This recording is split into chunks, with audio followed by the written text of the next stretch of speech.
How to send a connection request on LinkedIn. Hello guys, this is Atticus and welcome back to another tutorial video. In today's video, I'll teach you guys how you can send a connection request on LinkedIn. So without any further ado, let's dive right into it. First step, open up your LinkedIn. So simply search for your LinkedIn, head over to linkedin.com and log in into your account. After you've done that, here you can simply find people that you might want to connect to. After you've found someone that you want to connect to, you can simply open up the profile. If that's not the case, you can simply search for anyone here as well. So let's search for someone, and here we go. So after you search for someone, you can simply open up the profile. So let me open up the profile here. This is my profile. And from here, you can see the connect option as well.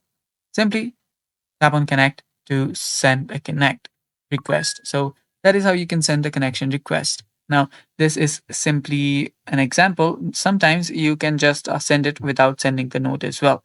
So here you can see I'm just heading over to this profile and there you will see the connect option. Tap on connect to send without a note and you are then connected. Now, these are all random people that I'm sending the connection requests to, and it's not necessary that they will accept. So make sure that the one that you're sending to is, to someone you know or someone you're trying to, get to know. And that's how you do it. Thanks for watching, guys. Stay tuned for more and bye bye. Take care.